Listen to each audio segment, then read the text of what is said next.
सभी छोटे बड़े श्रोताओं को सुनीता भटनागर का प्यार भरा नमस्कार। ऑडियो स्टोरीज के हमारे चैनल कहानी जगत में आप सभी का स्वागत है।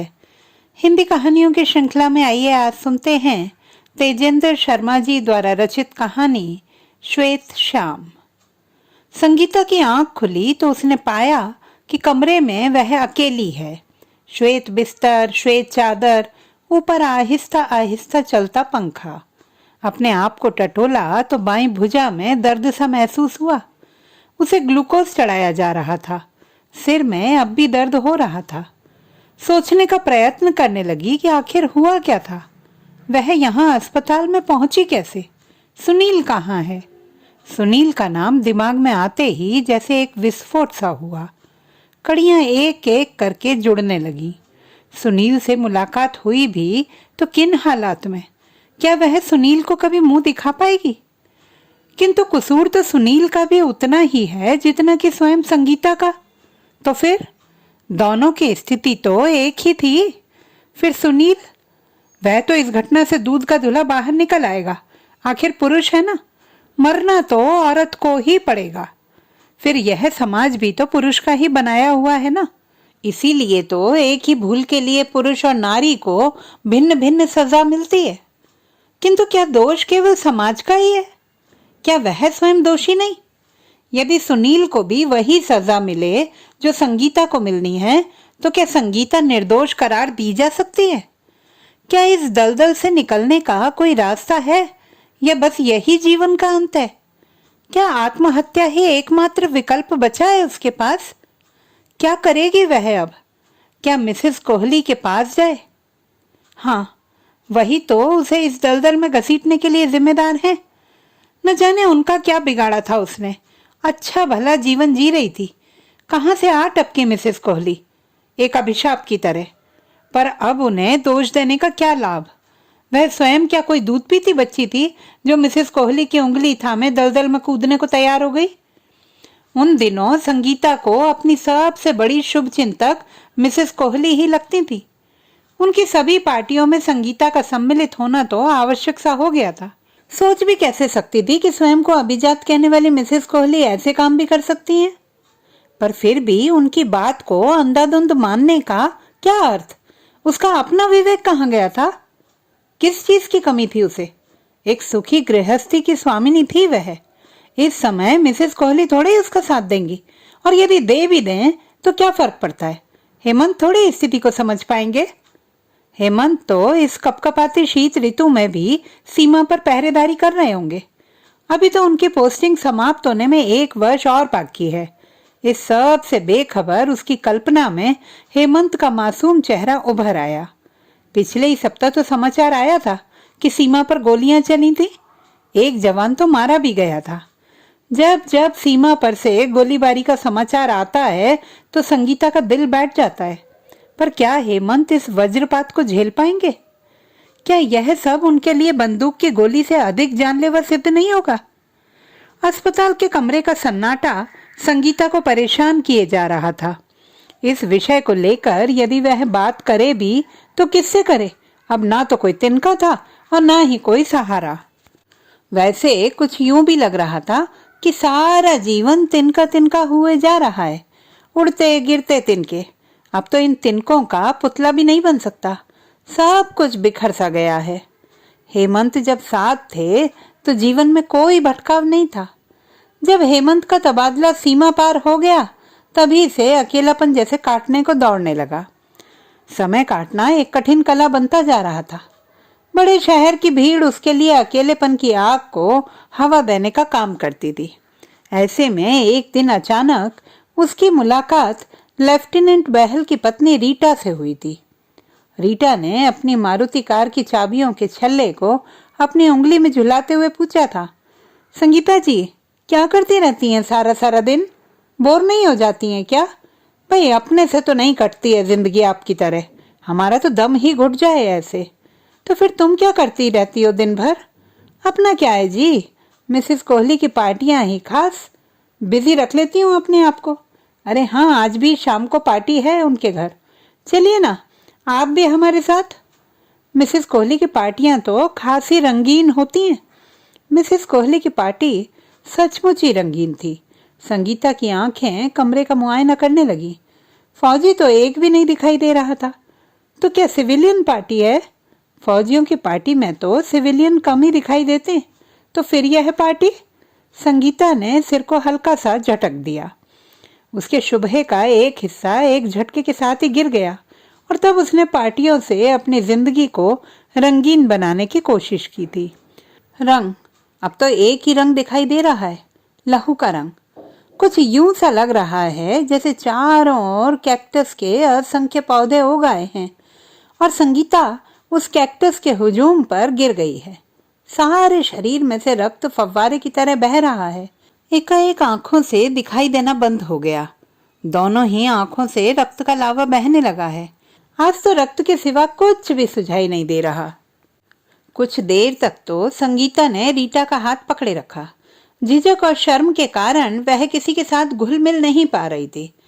मिसेस कोहली ने संगीता को रीटा से अलग किया और पार्टी के अन्य मेहमानों से मिलवाने लगी। कई पहचाने चेहरे भी दिखाई दिए। आमतौर पर कैप्टन और लेफ्टिनेंट की पत्नियां ही दिखाई दे रही थी, सब उसकी समवयस्क। सभी लोग पार्टी के रंग में रंगे हुए थे। धीमा धीमा संगीत बज रहा था। कुछ जोड़े डांस कर रहे थे, कुछ गपशप में व्यस्त थे। धीरे धीरे संगीता भी पार्टी के रंग में ही रम गई थी। उसे लग ही नहीं रहा था कि वह पहली बार मिसेस कोहली और उनके मित्रों से मिल रही है। कोई भी मेहमान फौजी लोगों के बारे में बातचीत नहीं कर रहा था। संभवतः इसीलिए संगीता को एक बार भी हेमंत का ख्याल नहीं आया। बहुत से मेहमान संगीता की ओर आकर्षित हो रहे थे, किंतु संगीता अपनी ही धुन में मस्त थी। वैसे पार्टी समाप्त होते होते संगीता के पर्स में लगभग 8-10 विजिटिंग कार्ड इकट्ठे हो चुके थे। विजिटिंग कार्डों ने उसके जीवन में एक तूफान सा ला दिया था, एक अजीब सी उथल पुथल। हर फोन कॉल में किसी न किसी विजिटिंग कार्ड का ही जिक्र रहता। अरे आपको याद है संगीता जी, मेहरा बोल रहा हूँ, मिसेस कोहली की पार्टी में मिले थे, आपको अपना विजिटिंग कार्ड भी दिया था। जीवन कुछ यूं ही उलझ गया था। ये मेहरा कभी खन्ना बन जाता, कभी पाटिल, कभी शर्मा, तो कभी वेंकट स्वामी, किंतु शेष बात वही होती, मिसेस कोहली, पार्टी और विजिटिंग कार्ड। ऐसा नहीं कि संगीता ने शुरू में अपने आप को रोका नहीं, कुछ यूं भी नहीं कि उसे पहला ही फोन आया और वह बावली हो उठी। वास्तव में जब पहले फोन की घंटी बजी और मेहरा बोला तो संगीता तो उसे पहचानी ही नहीं थी।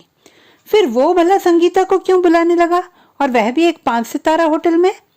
5 सितारा होटलों की तो वह भी खास दीवानी थी। हेमंत की कमाई से तो किसी तरह बस घर का खर्च ही चल पाता था। कहने को तो हेमंत के दोनों कंधों पर 3-3 सितारे लगे थे, यानी कि कुल मिलाकर 6 स्टार। किंतु यह 6 के 6 सितारे मिलकर भी 5 सितारा होटल के एक भी सितारे का सामना नहीं कर पाते थे। संगीता को बचपन से ही 2 वस्तुएं अत्यधिक प्रिय थीं। उसके सपनों का राजकुमार सदा ही एक फौजी जवान रहा था और उसकी पसंद की दूसरी वस्तु थी कैक्टस। भांति भांति के कैक्टस के पौधे एकत्र करना शौक था उसका। आज उसके पास उसके सपनों का राजकुमार हेमंत भी था और साथ ही असंख्य कैक्टस के पौधे, जिन्होंने उसके मस्तिष्क, दिल और बदन पर घाव कर करके उसे लहूलुहान कर दिया था। द्वार खुला और नर्स भीतर दाखिल हुई। यह क्या? नर्स के शरीर पर हेमंत का चेहरा कैसे लग गया? एकाएक उस चेहरे का स्वरूप विकृत होने लगा। बड़े बड़े दांत और सींग उग आए थे उस चेहरे पर, बड़ी बड़ी मूछें। भयावह चेहरा। नहीं नहीं, वह मरना नहीं चाहती, पर जीकर भी क्या होगा? मृत्यु का काला दानव वहां तांडव करने लगा था।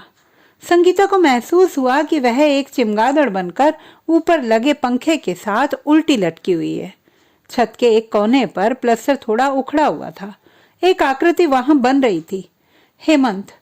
पंखा धीमे धीमे घूम रहा था और साथ ही घूम रहा था संगीता का सिर दर्द तो अब सिर के साथ ही जाएगा। रेगिस्तान में पानी की तलाश में निकली थी वह। चारों ओर बस रेत ही रेत तो थी, किंतु इस रेगिस्तान में उसने भटकना शुरू क्यों किया? अपनी बगिया की हरियाली से संतुष्ट क्यों नहीं रह पाई वह? क्या अकेलापन इस भटकन का कारण हो सकता है? अपनी देह, अपने शरीर, अपने जीवन से कितना मोह था। इसी कारण तो चक्रवात में फंस गई थी। आज तो स्वयं ही चाह रही है कि मृत्यु आ जाए। हेमंत के साथ बिताए प्यार के क्षण इस समय सांत्वना न देकर उसे प्रश्न कर रहे थे। प्रश्न मंच हेमंत का प्रिय कार्यक्रम है। वह सदा ही संगीता को कहता है, अगर हम लोग इस एक कार्यक्रम को ढंग से देखें और याद रखें तो हमें जीवन के बहुत से प्रश्नों के उत्तर स्वयं ही मिल जाएंगे।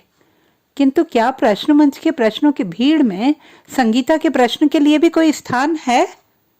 स्थान तो अब संगीता के लिए कोई बचा ही नहीं है, विशेष तौर पर हेमंत के जीवन में तो कदापि नहीं। संगीता स्वयं ही तो उस स्थान को हेमंत के घर से उठाकर 5 सितारा होटलों के सुपुर्द कर आई है। पहली बार जब वह होटल गई थी तो काफी झिझक रही थी। मिसेस कोहली उसे स्वयं ही होटल तक छोड़ने गई थी। संगीता, देखना, एक दिन तुम स्वयं अपनी मारुति कार में इस होटल में आओगी, तुम्हारे जीने का अंदाज बदल जाएगा। बस यह झिझक कुछ दिन तक ही रहती है। यह झिझक ही तो मेहरा को पसंद आई थी। वह तो संगीता पर वारी वारी जा रहा था और संगीता मेहरा से अधिक होटल के कमरे को देखे जा रही थी। पहली बार किसी 5 सितारा कमरे को भीतर से देख रही थी। बस 1 घंटे भर बाद संगीता होटल से बाहर भी जा चुकी थी। उस घंटे भर में मेहरा अपने आप को 2 बार प्रसन्न कर चुका था और संगीता को कम से कम 50 बार वचन दे चुका था कि जब भी दिल्ली आएगा हमेशा संगीता को ही बुलाएगा। मिसेस कोहली के पैसों के अतिरिक्त उसने 2000 रुपए अलग से संगीता को दिए और संगीता सोच रही थी 1 घंटे में 2000 मेहरा वाले और 2500 मिसेस कोहली से, कुल मिलाकर 4500 रुपए। हेमंत की महीने भर की पगार 1 घंटे में। विश्वास ही नहीं हो पा रहा था उसे। संगीता ने अपने लिए विदेशी परफ्यूम, लिपस्टिक और नेल पॉलिश खरीदे थे। Charlie, Elizabeth, Arden, Paloma Picasso, Chanel, Poison, ये सब नाम जो उसने केवल सुन रखे थे अब उसकी पहुंच के भीतर पहुंच गए थे। किंतु संगीता प्रोफेशनल कॉल गर्ल तो थी नहीं। उसके भीतर की मध्य वर्गीय मानसिकता कभी कभी अपना फन उठाती और संगीता तनावग्रस्त हो जाती। उसकी स्थिति विचित्र सी हो गई थी। यदि 2-3 दिन मिसेस कोहली का फोन न आए तो परेशान होकर स्वयं फोन मिलाने लगती थी। यदि मिसेस कोहली 3-4 दिन लगातार फोन कर देती तो संगीता को भयंकर तनाव हो जाता। इसी तनाव के कारण संगीता अपने ग्राहकों से खुल ही नहीं पाती थी और संगीता की इसी झिझक की दीवानी थी मिसेस कोहली की मित्र मंडली। संगीता कई बार सोच में पड़ जाती थी कि इन सभी लोगों की पत्नियां भी तो गृहिणियां ही हैं और साफ सुथरी भी अवश्य ही होंगी। फिर ये लोग उस पर इतना पैसा क्यों लुटाते रहते हैं? मिसेस कोहली का हर मित्र साफ सुथरी गृहिणी ही चाहता था। प्रोफेशनल वैश्या से डिसीज होने का डर जो रहता है। हेमंत के पत्रों और फोन की प्रतीक्षा करने वाली संगीता एकाएक चाहने लगी थी कि हेमंत थोड़े दिन और न आए। एक डर बराबर संगीता को परेशान किए रहता था। यदि हेमंत को पता लग गया तो? जी कड़ा करके मिसेस कोहली को फोन भी कर दिया। मिसेस कोहली, आपसे एक बात करना चाहती हूँ। बात दरअसल ये है कि अब मुझे बहुत डर लगने लगा है। You see last month periods थोड़े डिले हो गए थे तो कई दिन तक परेशान रही। फिर हेमंत के बारे में सोचकर भी बहुत तनाव रहता है। डिप्रेशन की प्रॉब्लम बढ़ती जा रही है। मैं यह काम बंद कर देना चाहती हूँ। संगीता की दलीलें इतनी कमजोर थीं कि मिसेस कोहली नामक तूफान के सामने क्षण भर भी नहीं टिक पाई। आधा घंटे बाद ही वह टैक्सी में बैठकर चाणक्यपुरी की ओर चल दी थी।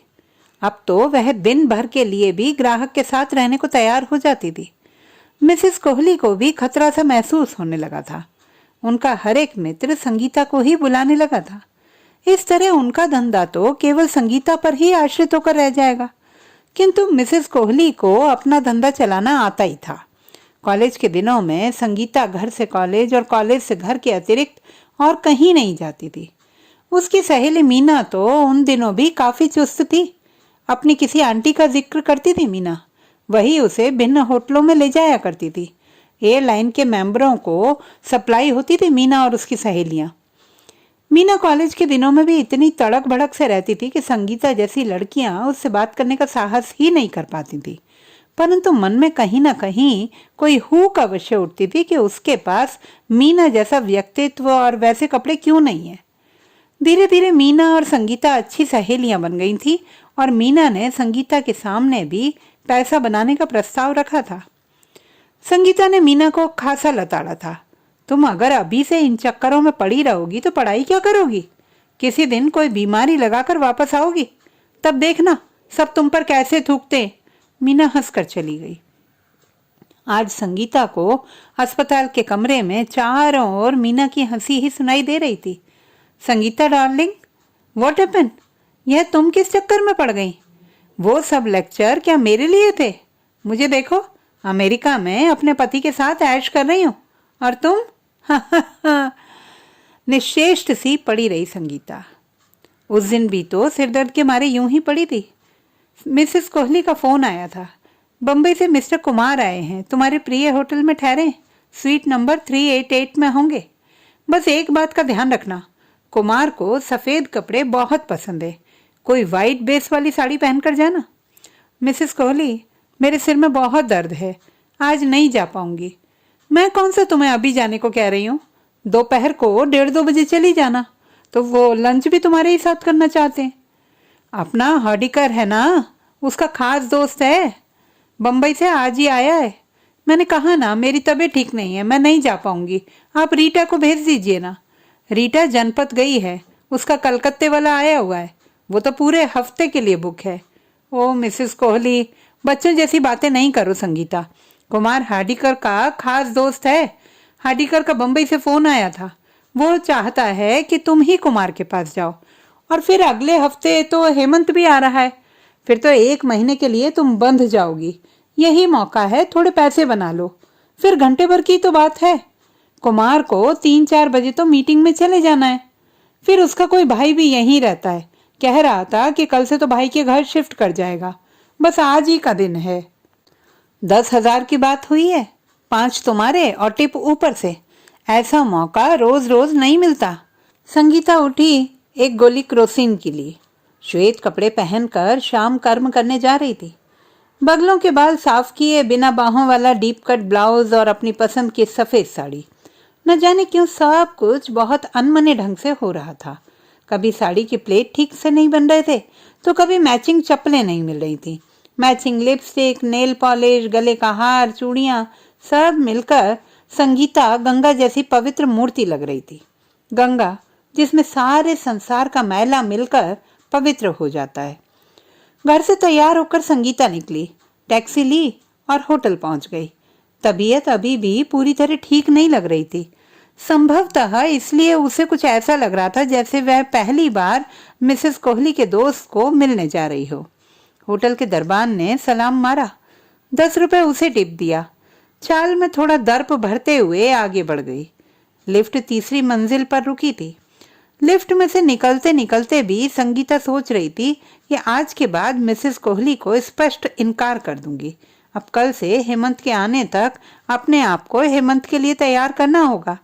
अपने आप को इस काम से अलग करना होगा, तभी तो हेमंत प्रसन्न रहेगा। उसे कुछ पता भी तो नहीं चलना चाहिए। दरवाजे पर थाप भी, दरवाजा खुला। हेलो। और संगीता की आंखों के सामने जो विस्फोट हुआ वो तो हेमंत के बर्फीले बॉर्डर पर भी नहीं हो सकता था। अंधेरा सा छाने लगा था।